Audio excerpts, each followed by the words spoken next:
Krishna foundation आयोजित कोण होणार महाराष्ट्राची ब्रायडल मेकअप क्वीन ही स्पर्धा नुकतीच हॉटेल रॉयल पॅव्हिलियनमध्ये दिमाखात संपन्न झाली।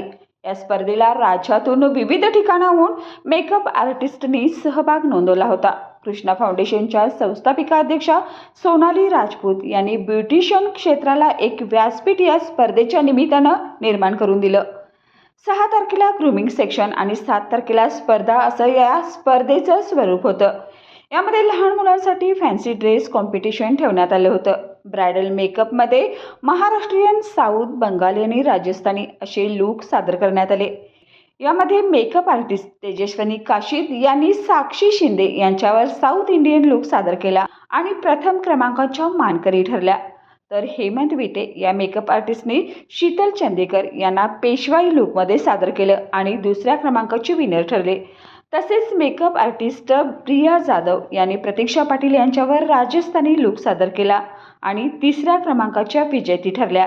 प्रथम क्रमांकाला 8,000 किमतीचे 24 कॅरेट चोख सोनं कृष्णा फाउंडेशनकडून देण्यात आले, तर दुसऱ्या क्रमांकाला आदित्य ज्वेलर्सकडून चांदीची गणेश मूर्ती आणि तिसऱ्या क्रमांकाला ब्रायडल ज्वेलरी सेट देण्यात आला।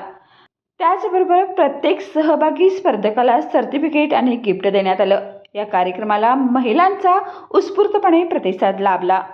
तसेच मीडिया पार्टनर म्हणून तारा न्यूजने काम पाहिले।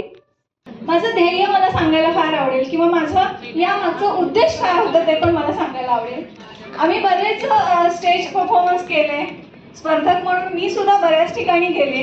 तिथले काही अनुभव असतात की ते अनुभव आपल्याला कुठेतरी कुठली तरी पायरी चढायला मजबूर करतात। ॲक्च्युली पायरी ही प्रत्येकजण चढत नाही असं नाही, पण त्याला एक दिशा लागते किंवा एक उद्देश लागतो।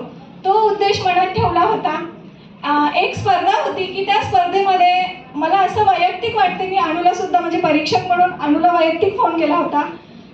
जे परीक्षक समोर आहेत त्यांना सुद्धा मी सांगितलं होतं की जो निकाल आहे तो निकाल हा अगदी प्रामाणिक असला पाहिजे। याचं कारण का की बरेच जण ज्यावेळेस स्टेजवर येण्यासाठी एक संधी घेतात त्यावेळेस त्यांची स्वप्न आणि त्यांचं त्याच्या मागचं असणारं कष्ट हे मला खूप जवळून माहिती आहे।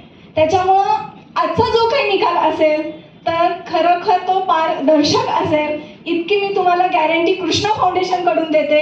आणि हाच माझा उद्देश आहे की बऱ्याच महिला अजूनही घराबाहेर पडायचं म्हणा किंवा त्यांचे मानसिक काही किंवा शारीरिकदृष्ट्या म्हणा कितीही काहीही अडचणी आल्या तर त्या अडचणीला मात करून आपण पुढं जाणं हे फार गरजेचं असतं। लोक हे बोलतच राहणार, आपण आपलं काम करतच राहायचं।